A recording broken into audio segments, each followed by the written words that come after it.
올해 사상 처음 가계부채가 1,000조 원을 돌파할 전망입니다. 6월 말 기준 은행의 가계대출 잔액은 사상 최대 규모인 469조 9천억 원이며 전월 대비 증가폭인 5조 8천억 원은 6년 7개월 만에 최대치입니다.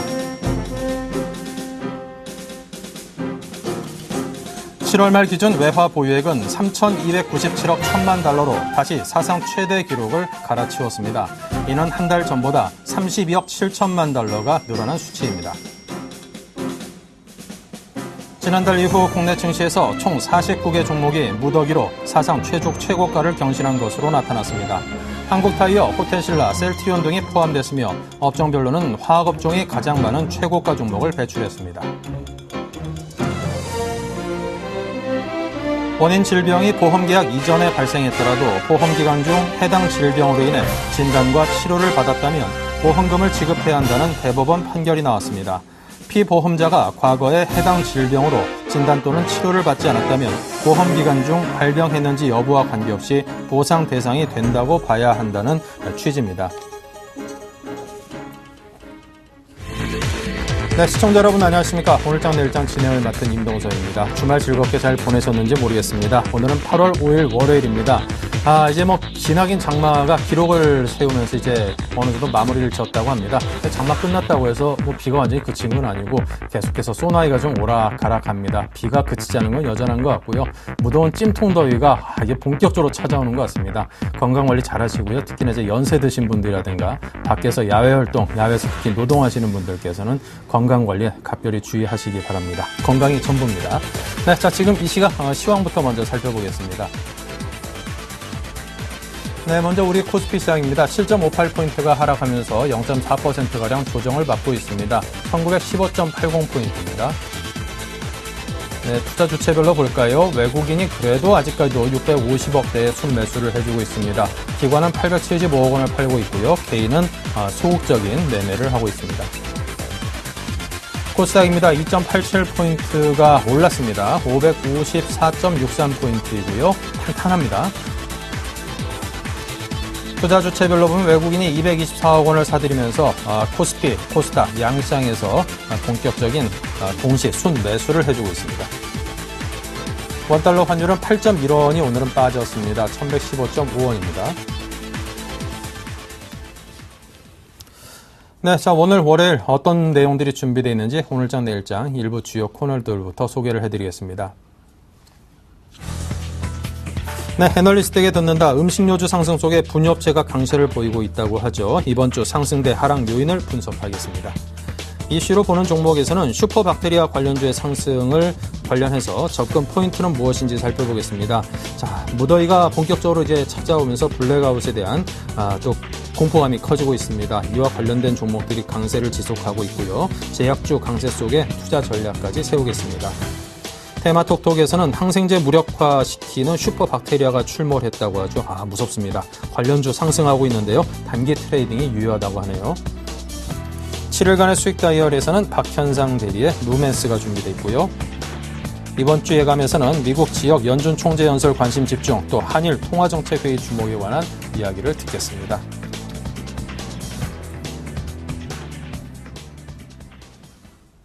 네.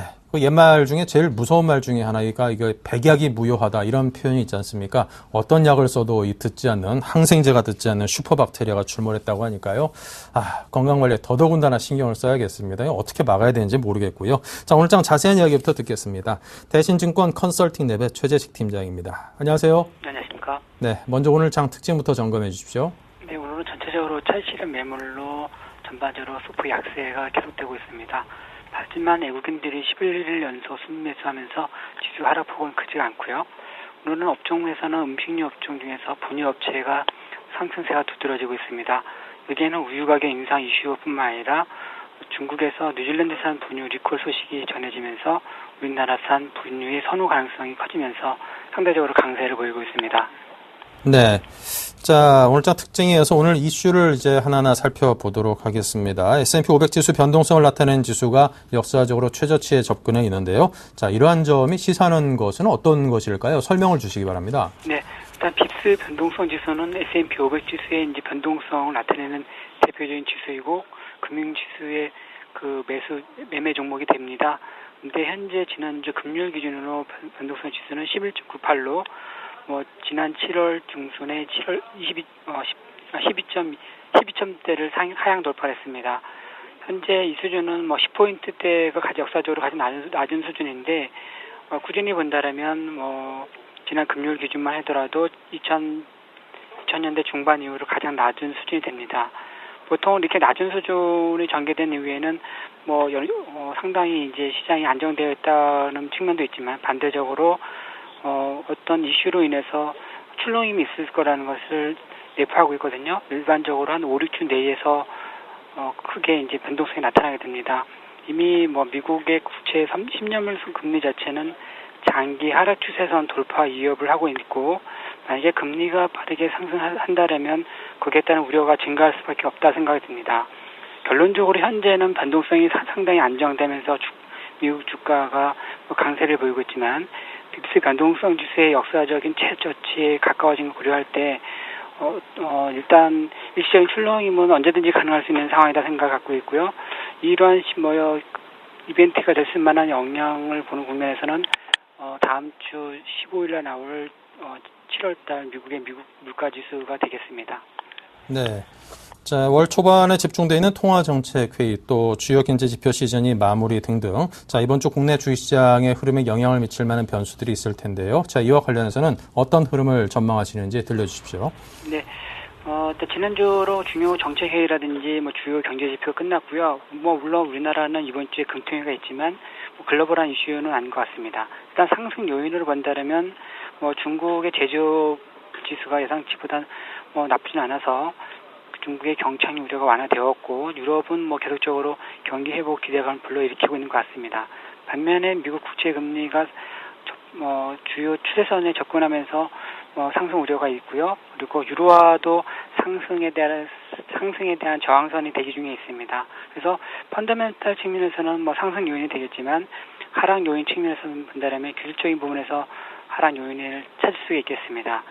금주는 여러 가지 지표 중에서 전반적으로 주목할 부분에서는 미국의 시카고 연준 총재의 발언과 그리고 버냉키 의장의 발언을 중요시할 텐데요. 현재는 기술적인 부담이 있지만 시카고 연준 총재와 버냉키 의장의 QE 축소의 우려에 대한 이제 신중한 발언을 통해서 조정폭은 제한되지 않을까 싶고요. 그래서 금요는 전반적으로 제한된 박스권 흐름을 예상하고 있습니다. 네, 자, 지금까지 증시에 관한 흐름에 대한 분석까지 들었습니다. 대신증권의 최재식 팀장이었습니다. 감사합니다. 감사합니다.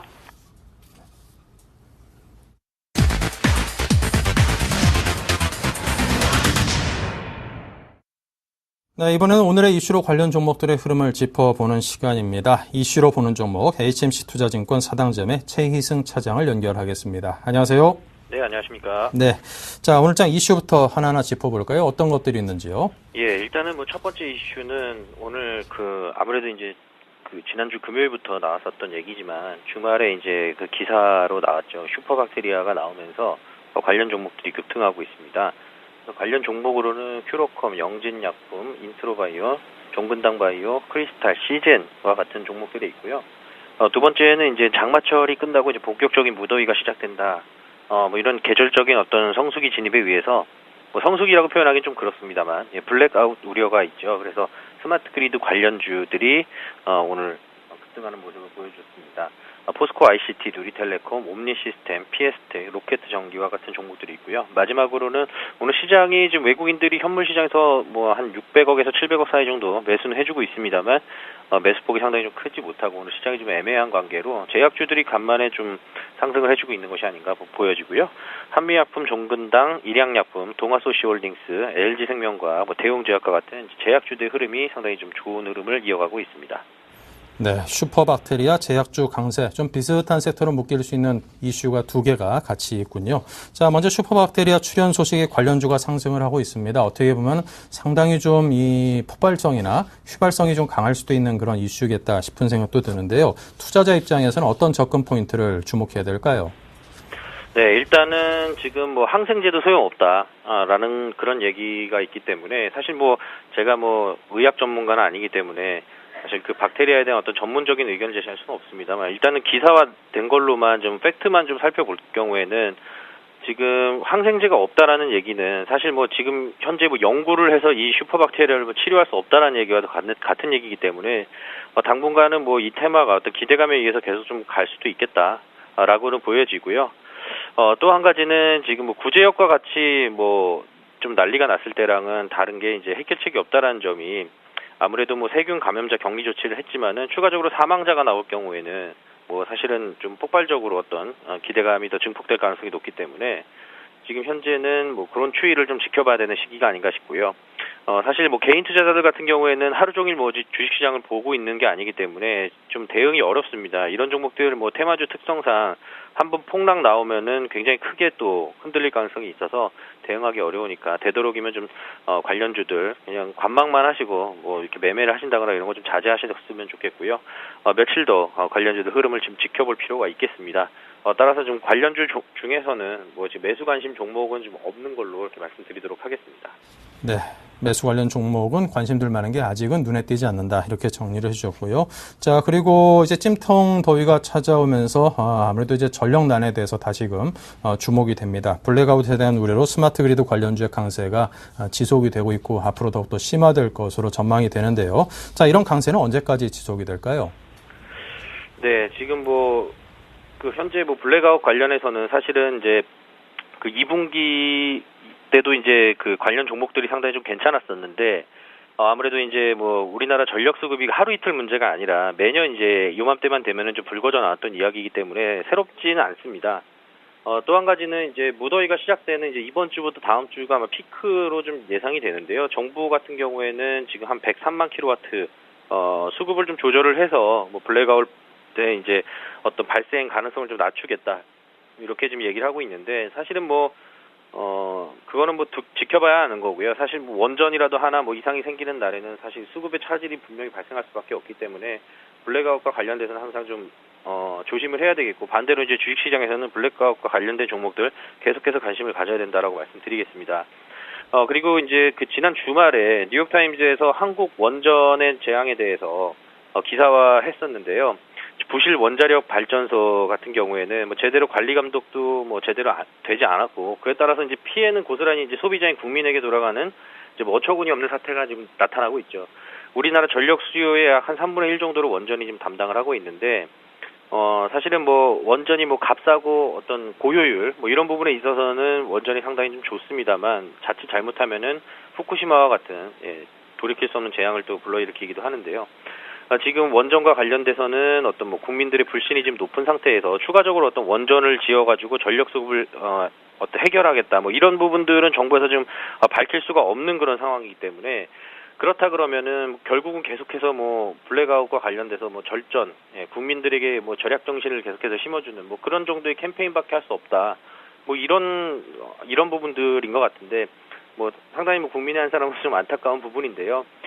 블랙아웃과 관련돼서는 그렇기 때문에 상당히 장기간 지속적으로 테마로 형성할 가능성이 높습니다. 그리고 또 한 가지는 지금 뭐 그 기후 변화에 대해서 좀 말씀드리자면은 우리나라가 이미 뭐 아열대 기후로 이미 바뀌었죠. 이미 바뀌었고 기후뿐만 아니라 이제 뭐 해양 기후도 바닷속 기후도 많이 바뀌었죠. 그래서 뭐 여러 가지 뭐 해파리들 동태평양에서 올라오는 그런 해파리들도 올라올 만큼 상당히 지금 뭐 나라 전체가 좀 더위에 지금 찌들어 있죠. 그래서 이런 부분들은 앞으로 계속적으로 블랙아웃과 관련된 종목들의 어떤 긍정적인 재료가 될 것으로 보여지고요. 종목을 한 가지 말씀드리면 이제 포스코 ICT입니다. 포스코 ICT 같은 경우에는 뭐 실적이 시장 예상치를 웃돌면서 상당히 좀 신고가 행진을 계속해서 해주고 있는데 오늘 장중에 좀 10,000원이 넘었었다가 지금 9,990원 형성을 하고 있고요. 2분기 매출액이 전년 동기 대비해서 한 26.3% 증가해 한 2,609억 그리고 영업이익이 한 156.3% 늘어난 161억을 기록을 했죠. 하반기에는 지금 뭐 수주 모멘텀이 추가적으로 좀 발생하기 때문에 갈수록 성장 속도는 좀 빨라질 거다라고 보고 있고요. 3분기 때 조금 주춤하더라도 4분기 때 상당히 좀 좋을 것으로 지금 레포트들이 나오고 있습니다. 그리고 또 한 가지는 이제 그 자회사인 포스코 LED 같은 경우에 작년에 이제 그 당기순이익 적자를 기록을 했는데 올해 매출액이 한 700억, 당기순이익 같은 경우에는 흑자 전환이 예상이 되고 있는 그런 부분입니다. 따라서 최근에 뭐 그 중국과 인도 뭐 이런 나라들 뭐 전력이 좀 아무래도 이제 문제인 나라들, 우리나라도 마찬가지고 미국, 일본도 마찬가지죠. LED 상당히 좀 테마 강하게 지금 불고 있는데 백열등 사용 자제, 절제 뭐 이런 부분들 법적인 제도화가 되기 때문에 이런 부분들은 지속적으로 성장이 가능한 파트라고 보여지고 그리고 이제 엔지니어링 쪽에서도 꾸준하게 포스코의 이제 계열사로서 엔지니어링 부분의 매출액은 꾸준하게 유지될 것으로 보여지기 때문에 엔지니어링 그리고 스마트 그리드, LED 전 부분에 걸쳐서 성장이 예상이 됩니다. 매수가는 지금 뭐 제가 9,500원으로 오늘 좀 말씀을 드리려고 그랬는데요. 지금 장중에 3%대 이상 상승을 해주기 때문에 일단 오늘은 좀 매수 보류하는 걸로 하고요. 한 9,500원 정도 눌림목 발생했을 때 매수, 그리고 1차적인 목표가는 짧게 한 11,000원, 손절가는 9,000원으로 말씀드리도록 하겠습니다. 네, 블랙아웃 관련주 포스코 ICT에 대해서 오늘은 말씀을 들었습니다. 자, 끝으로 이 시장이 안 좋은 날은 역시 제약주가 상대적으로 좀 강세를 띠는 것 같습니다. 그만큼 재료 하나하나에 상당히 좀 민감하게 반응하는 업종이라서 그런 거 아닌가 개인적으로 생각이 드는데요. 제약업종의 강세, 어떤 투자 전략으로 접근을 해야지 낭패 겪지 않고 성공할 수 있을까요?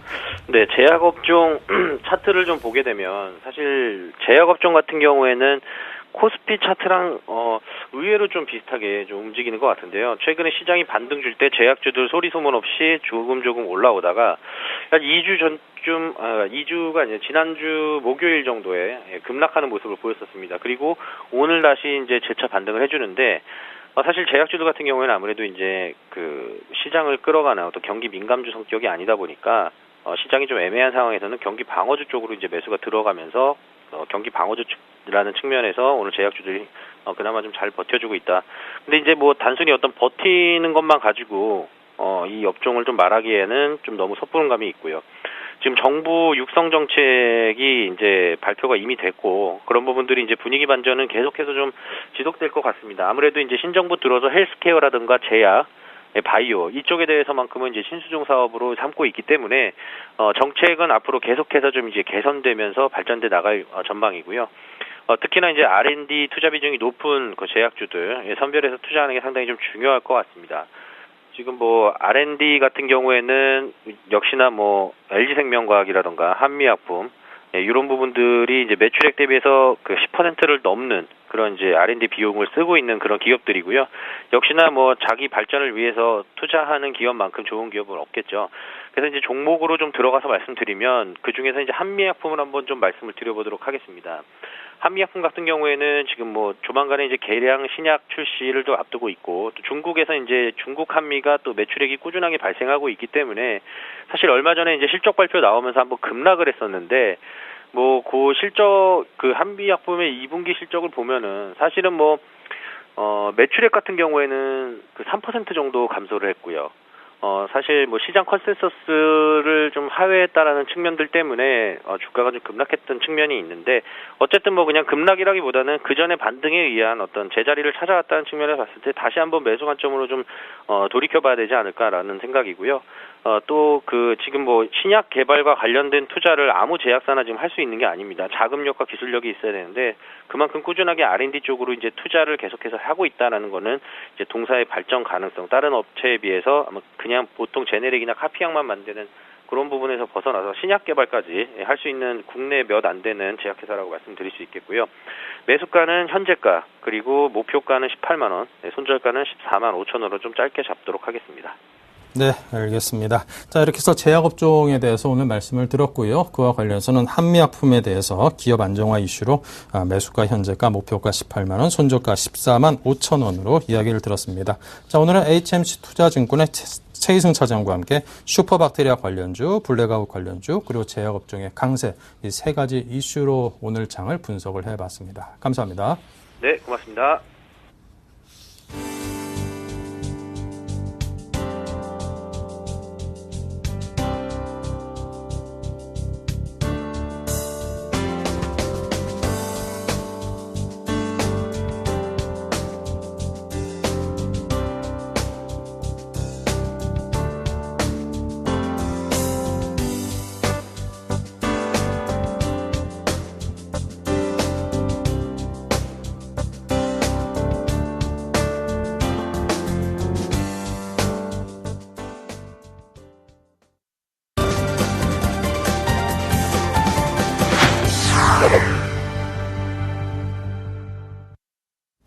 네, 오늘 장에서 가장 관심을 끌었던 테마는 무엇일까요? 테마톡톡에서 소개를 해드리겠습니다. 조금 전에도 이야기를 나눴습니다만 이 모든 항생제를 무력화시키는 아주 무시무시한 슈퍼박테리아균이 출몰했다라는 소식으로 이 슈퍼박테리아 관련주가 상승세를 이어가고 있다고 합니다. 한국밸류21의 이득호 대표를 연결해 보겠습니다. 안녕하세요.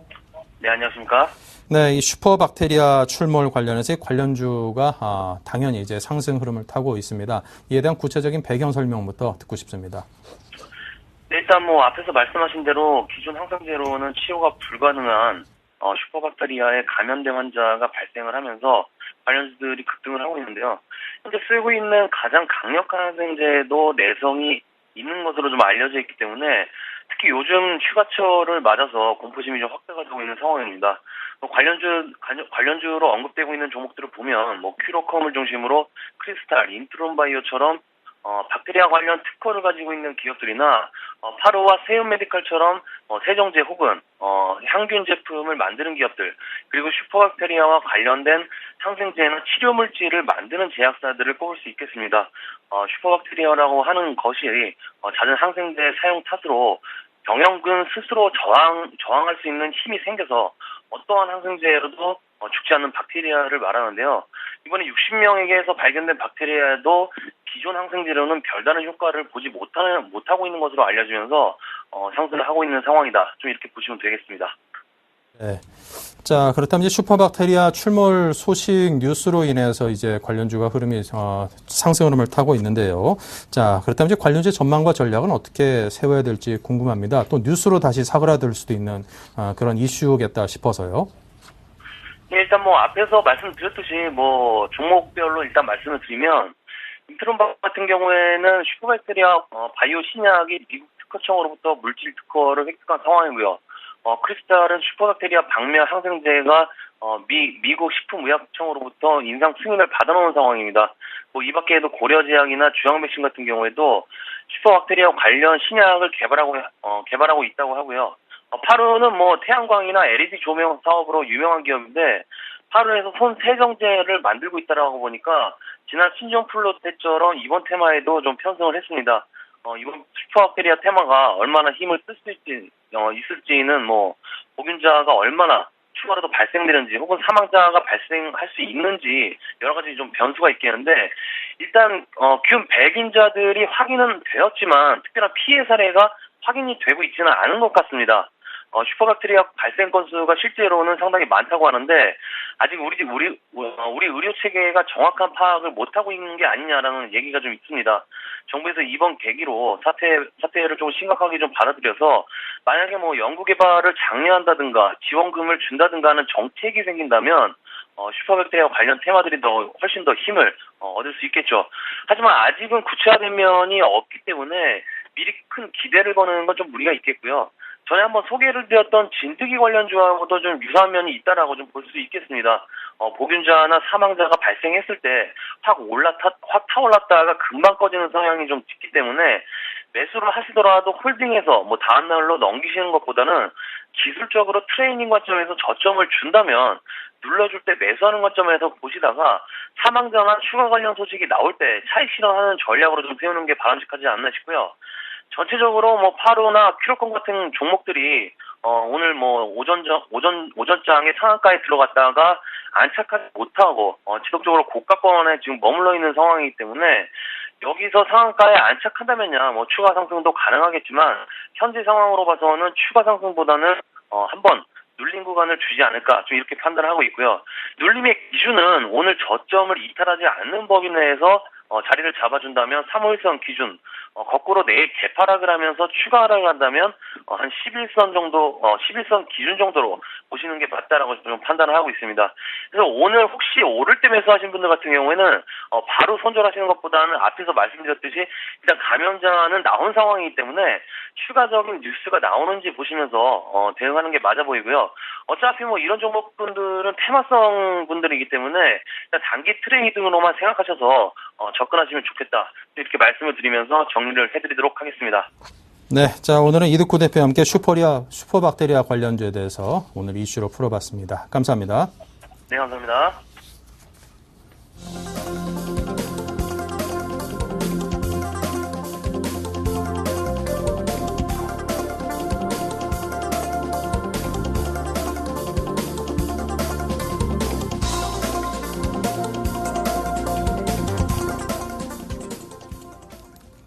네, 계속해서 7일간의 수익 다이어리입니다. 지난 수익률 체크부터 해드리겠습니다.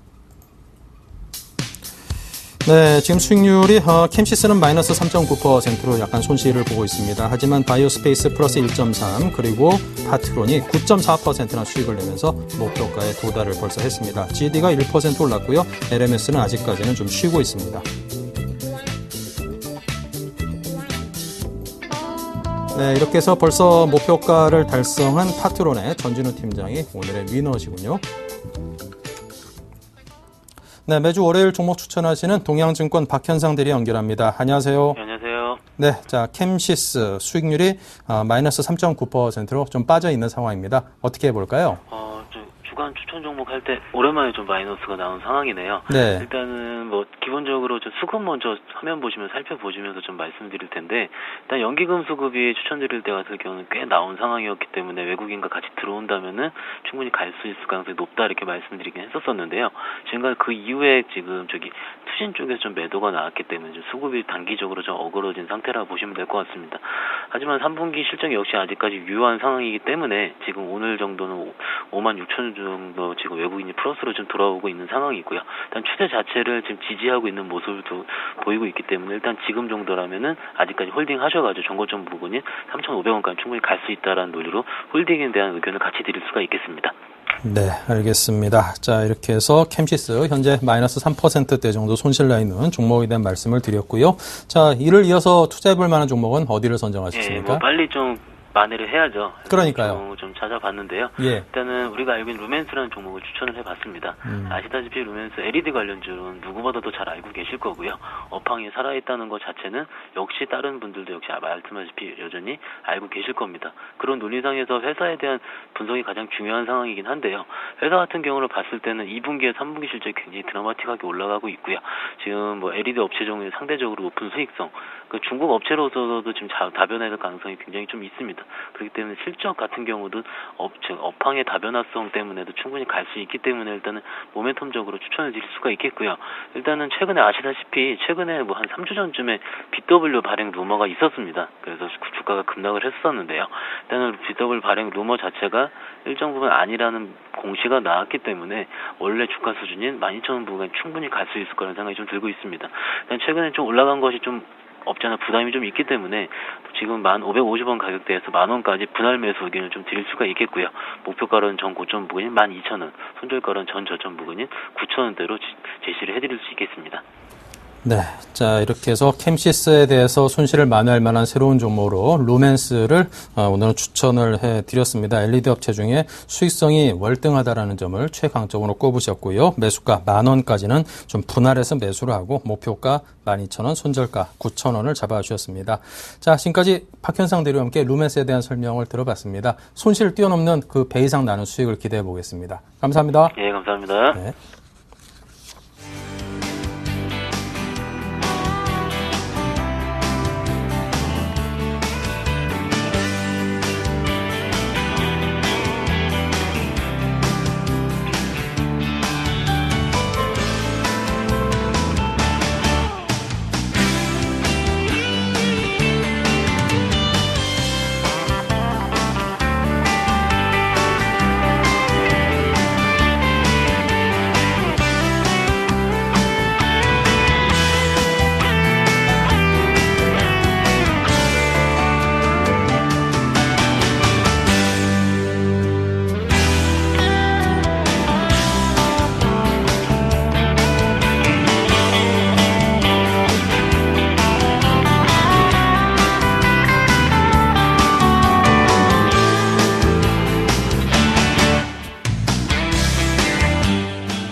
네, 계속해서 이번 주 일정과 전망 등을 알아보는 이번 주 예감 코너입니다. 텐스탁의 이광호 팀장님 모셨습니다. 어서 오십시오. 네, 안녕하세요. 네.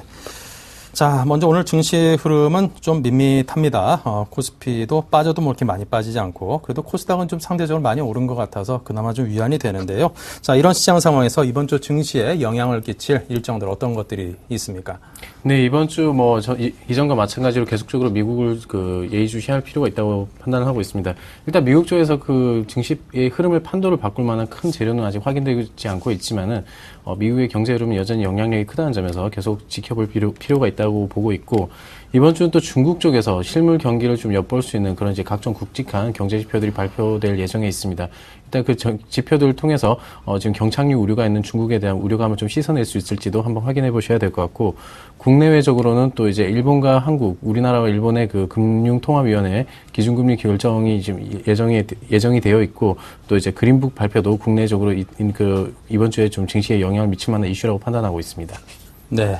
자, 이번 주 미국 주요 경제 일정들, 우리 증시에 뭐 하나하나가 영향을 꽤나 미칠 텐데요. 어떤 것들이 있는지, 또 어떤 방향으로 흘러갈 것으로 전망하시는지 들려주십시오. 네, 일단 이번 주 미국의 증시 흐름 자체는 일단 지난주에 FOMC 회의와 고용지표라는 변수를 무난히 통과를 했기 때문에 현재의 흐름이 크게 뒤바뀌지는 않을 것으로 예상을 하고 있습니다. 일단 이번 주는 주가의 강한 파급력을 던질 만한 재료는 없을 것으로 보이지만, 그 어떤 재료보다도 미국의 경제 흐름 자체가 주는 영향력이 여전히 크다는 점에서 계속 예의주시할 필요가 있지 않나 보고 있는데, 일단 이번 주 발표 예정된 그 경제 지표로는 이제 미국 공급관리자협회에서 발표하는 7월달의 서비스업 지수와 그리고 상무부의 지난달 무역 수지, 그리고 노동부의 그 주간 신규 실업 수당 청구 건수가 지금 발표될 예정에 있는데, 지금 이번 주에 발표될 이런 그 지표들은 투자 심리에 어느 정도 영향을 주겠지만은 핵심 변수로는 작용하기는 힘들 것으로 보고 있습니다. 그래서 이번 주는 전반적으로 좀 눈치 보기 장세가 좀 연출이 되면서 그에 따른 이제 국내 증시 역시도 그에 따른 흐름이 좀 이어질 것으로 보고 있는데, 좀 더 세부적으로 미국의 좀 일정을 보신다면은 그래도 좀 참고할 만한 일정은 있어 보입니다. 일단 가장 관심 가는 재료가 이번 주에 예정된 지역 연방준비위원회 총재들의 그 연설이라고 할 수가 있겠는데, 일단 그 지난 회의에서 그 출구 전략에 대한 명확한 언급도 없었고, 또 기존 기조를 재확인하는 선에서 회의가 종료가 됐기 때문에 연준 총재들의 각각 총재들의 구체적인 생각은 그 어느 때보다 중요한 시기라고 할 수가 있겠습니다. 이번 주는 그 매파라고 불리는 그 피셔 달라스 연방 총재를 비롯해서 에반스 시카고 총재 등이 지금 연설이 예정되어 있는데, 최근 들어서 피셔 총재도 그 기자회견에서 그 시장 충격을 완화할 수 있는 방안을 고려해야 된다고 말을 하면서, 또 출구 전략으로 인한 시장 충격을 좀 최소화하는 전략을 좀 세우고 있다라고 말을 한 적이 있습니다. 그래서 그것을 최소화하는 것을 중요하게 인식하고 있는 상황인 만큼 시장에 충격을 던질 만한 그런 재료를 그런 발언을 하진 않을 것으로 보고 있습니다. 하지만 연준 내에서 지금 현재 뭐 블러드 총재라든지 리치몬드 총재 같은 경우에는 여전히 연준의 과도한 경기 부양책이 나중에 거품이 유발을 될 수가 있다라면서 계속적으로 당장이라도 중단해야 된다라고 촉구를 하고 있는 상황이기 때문에 이렇게 의견이 분분한 상황이기 때문에 이게 이번 주 피셔 총재와 에반스 총재의 발언은 그 어느 때보다 좀 관심도가 높다라고 할 수가 있겠고, 혹여나 양적 완화 축소 시기에 대한 관련된 발언이 좀 나오게 된다면은 재료가 없는 시기인 만큼 그 민감도는 그 어느 때보다 높을 수가 있다는 점을 반드시 기억하셔야 될 것 같습니다. 그리고 또 이번 주 또 다른 하나의 또 재료라고 한다면은 지금 어닝 시즌이 막바지에 접어들었다는 점인데, 어닝 시즌에 대한 변수도 더 이상 주가의 악재로 작용하기는 좀 힘들 것으로 보고 있습니다. 일단 어닝 시즌이 사실상 지금 마무리 국면에 접어든 데다가 이번 어닝 시즌 결과가 시장 컨센서스에 비해서 그렇게 나쁘지 않다는 점이 좀 크다고 할 수가 있겠는데, 지금 현재 S&P 500 기업 가운데 390개가 넘는 기업이 지금 기업 실적 발표를 2분기 실적 발표를 공개를 했습니다. 이 중에 67% 넘는 기업이 지금 예상치를 웃도는 분기 순이익을 내고 있고, 또 절반 넘는 기업들이 또 매출에 있어서 시장의 예상치를 뛰어넘는 그런 결과를 나타내고 있기 때문에 분위기가 특별히 나쁠 것 같지는 않아 보입니다. 하지만은 일부 업종들에 있어서 대표 주작격인 그런 종목들이 지금 중국 경기 부진을 이유로 3분기 실적 전망을 좀 하향 조정하고 있다는 점을 반드시 기억을 하셔서 향후에 이런 낮은 실적 전망 역시도 증시 흐름에 좀 부담으로 작용할 수 있다는 점을 좀 반드시 기억하셔서 관련해서 영향이 높은 종목들에 대해서는 좀 잘 선별할 필요가 있지 않나 이렇게 판단하고 있습니다.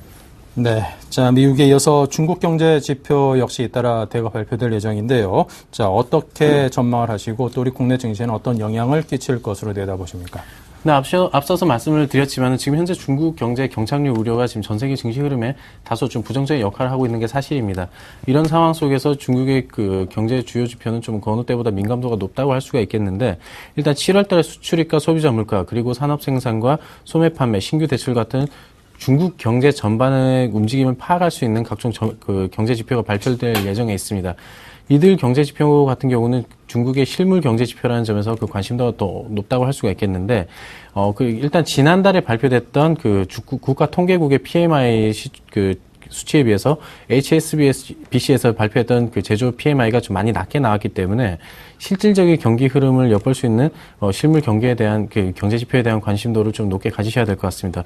일단 세부적으로 보시면은 수출 동향 먼저 살펴보시면은 중국 지금 정부 자체에서 지금 지방 불균형 해소를 위해서 투자 촉진에 나서면서 지금 그에 따른 이제 필요했던 산업재 품목들이 계속적으로 수입이 지금 확대되고 있는 상황인데, 수출 같은 경우는 지금 1위 수출 지역인 유럽 같은 경우가 지금 아직 경기 회복이 본격화되지 않은 시점이고, 미국 역시도 소비 둔화가 좀 중국 수출에 불리한 요인으로 작용을 하고 있는 만큼 수입과 수출 간의 불균형이 계속적으로 나타나면서 중국 경제 회복에 대한 좀 우려감을 계속적으로 유지를 할 것으로 보고 있습니다.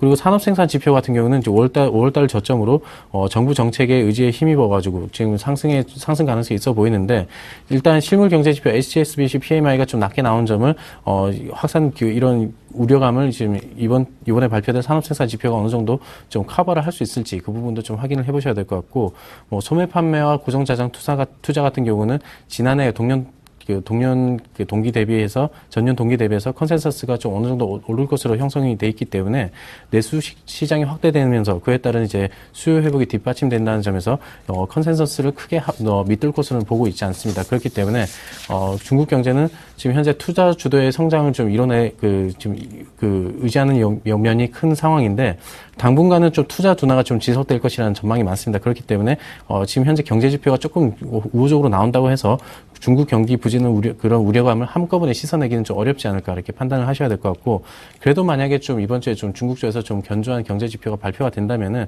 중국 증시의 탄력이 더해지면서 그의 민감도가 높은 국내 증시도 어느 정도 탄력을 예상을 해볼 수가 있겠습니다. 하지만 이런 경제 흐름이 지금 현재 정부 정책적으로 여러 가지 그 개혁에 대한 드라이브를 걸고는 있지만은, 본격적인 시기와 그 효과에 대한 의견이 좀 어느 때보다 분분한 상황인 만큼 아직까지 안정기에 접어들지 않았다 판단하셔서 중국 경제에 대해서 여전히 경계하시는 것이 바람직하다고 보고 있고, 그 방향성 논할 시기는 아직 아니라는 점 반드시 기억하셔서 이번 주 들려오는 중국의 우호적인 뉴스에는 집중을 하시되, 여전히 적극적으로 중국 관련주 편입하시기보다는 관련 이슈로는 좀 방망이를 좀 짧게 잡고 대응하시는 게 좋지 않나, 이렇게 판단하고 있습니다. 네. 자, 미국과 중국에 관련된 소식을 들어봤고요. 계속해서 우리 시장에 좀 변수로 작용할 만한 국내외 주요 일정들에 대해서 소개를 받겠습니다.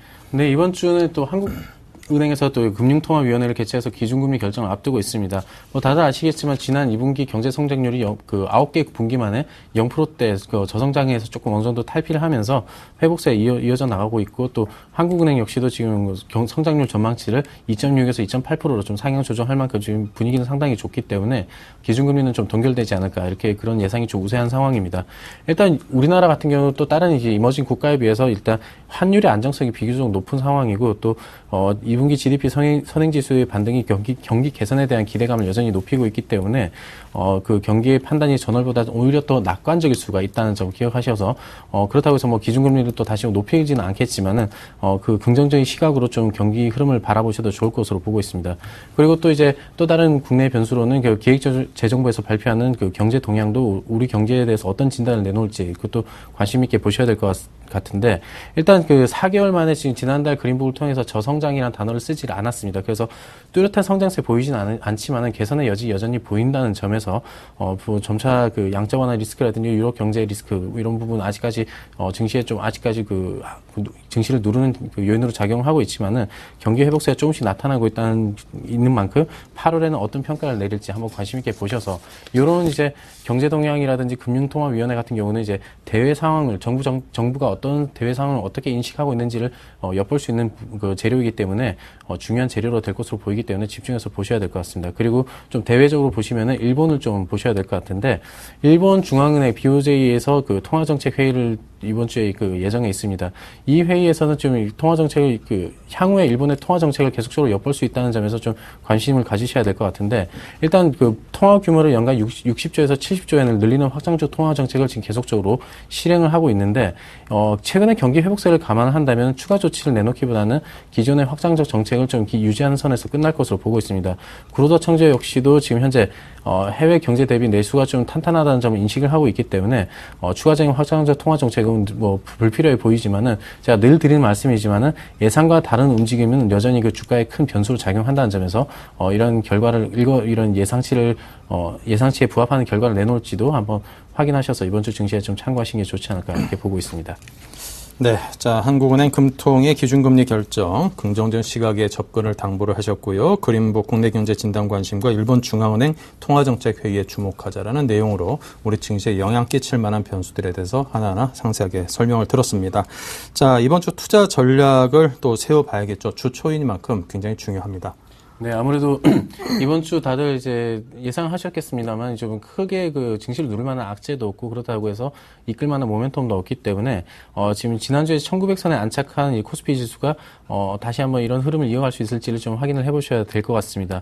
이러한 흐름을 좀 이어가기 위해서는 아무래도 외국인의 순매수세가 이런 기조가 얼마나 이어질지를 좀 보셔야 될 것 같은데, 일단 지금 현재 유가증권 시장에서 외국인은 지난달 20일 이후로 지금 10거래일째 매수를 기록을 하고 있는데, 일단 프로그램 매매 비중에서 이제 매매 중에서 비차익 매매가 지금 순매도로 어느 정도 전환을 했기 때문에 지난주에 외국인의 순매수가 좀 그 전주에 비해서는 좀 감소를 했었습니다.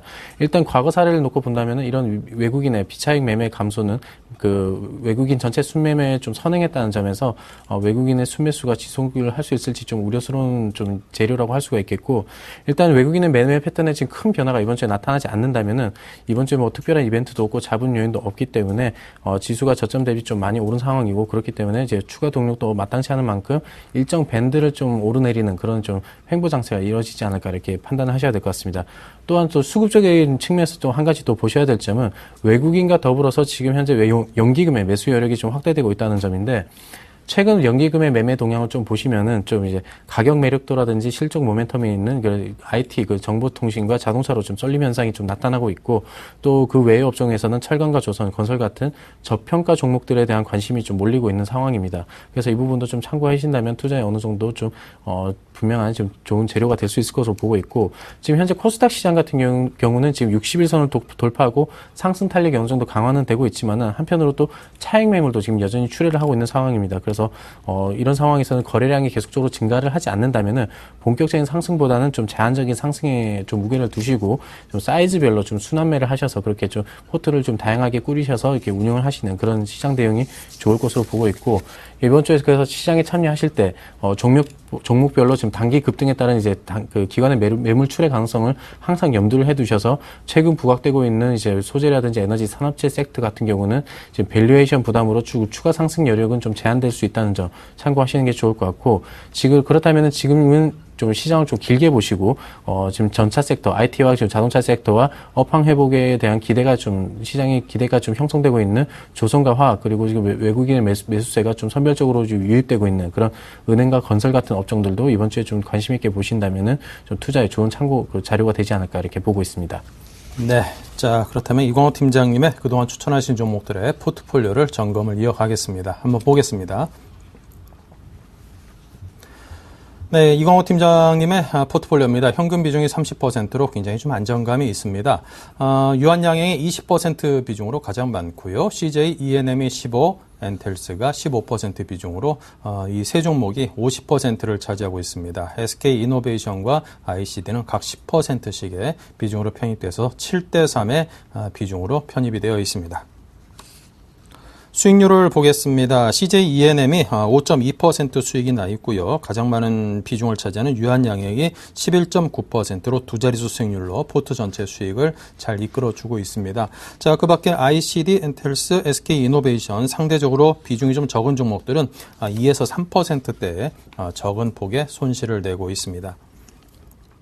자, 그렇다면 종목들에 대한 AS 한 종목 상세하게 듣겠습니다.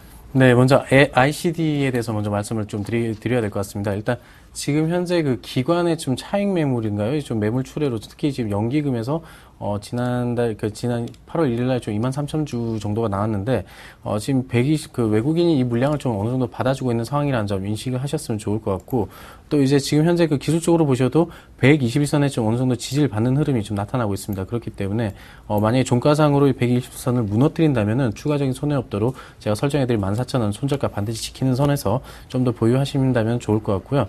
그리고 유한양행 말씀드리겠습니다. 그 유한양행은 제가 좀 추천드렸던 종목 중에 가장 잘 편입된 종목이 아닌가 판단을 하고 있는데, 일단 지금 제약업종 전반에 걸친 그러니까 하반기 실적 개선, 그리고 신약 출시와 해외 수출 같은 이제 모멘텀이 지금 성장 모멘텀이 있기 때문에 그런 이제 제약업종 중심으로 상승세 계속적으로 좀 이어나갈 것 같습니다. 그렇기 때문에 그 가운데 유한양행은 이익 개선 가능성이 가장 높은 기업이라는 점 반드시 기억하셔서 좀 더 추가적인 수익 좀 노리시는 게 좋을 것 같습니다. 그리고 또 CJ-ENM을 좀 말씀을 드릴게요. CJ-ENM 같은 경우는 지금 현재 그 61선의 지지를 받는 흐름을 좀 나타내고 있는데, 지금 지금 최근에 그 투자 배급사로 참여했던 그 설국열차가 지금 어느 정도 흥행에 성공을 하면서 지금 그 흥행 가도로 달리면서 이 종목 역시도 좀 어느 정도 주목을 받고 있기 때문에 최근 들어서 나타났던 주가 조정에 너무 신경 쓰지 마시고 좀 더 추가적인 수익을 좀 노리시는 게 좋을 것 같습니다. 그리고 지금 엔텔스 같은 경우는 지금 현재 추세적인 흐름에서 크게 훼손되지 않는 그런 이제 견조한 흐름이 나타나고 있는데, 지금 현재 그 지지를 받고 있는 60일선이 크게 무너지지 않는 상황이고, 또 13,000원에 걸린 매물대 역시도 어느 정도 좀 지지를 해주고 있는 상황이라는 점 반드시 기억하셔서 좀 더 보유하셔서 좀 추가적인 수익 노리시는 게 좋을 것 같고, 마지막으로 SK이노베이션은 지난주에 제가 추천드렸는데, 지금 현재 그 15만원대 걸려있는 이런 매물대를 돌파를 하지 못하고 좀 횡보하는 흐름이 연출되고 있습니다. 하지만 그 외국인의 수급이 지금 여전히 이 종목에 대해서 몰리고 있고, 정유업종 가운데 그 최선호주로 지금 SK이노베이션이 계속적으로 지금 주목을 받고 있다는 점 기억하셔서 좀 더 보유하셔서 반드시 수익 거두시도록 하겠습니다. 네, 자 이렇게 해서 최종 포트에 편입된 종목들에 대한 의견을 한 종목 한 종목 드렸습니다. 이 종목, 이 포트폴리오를 추종해서 이 투자 대상을 선정하신 분들께서는 지금 드린 말씀에 대해서 잘 검토하셔서 대응을 하시기 바랍니다. 자, 최종 포트를 공개하면서 이광호 팀장님과는 여기서 인사를 나누겠습니다. 감사합니다. 네, 고맙습니다. 네, 오늘 장 내일 장 1부 여기서 마치고요. 잠시 후 마감 시황과 함께 또 2부 내용을 가지고 찾아뵙도록 하겠습니다.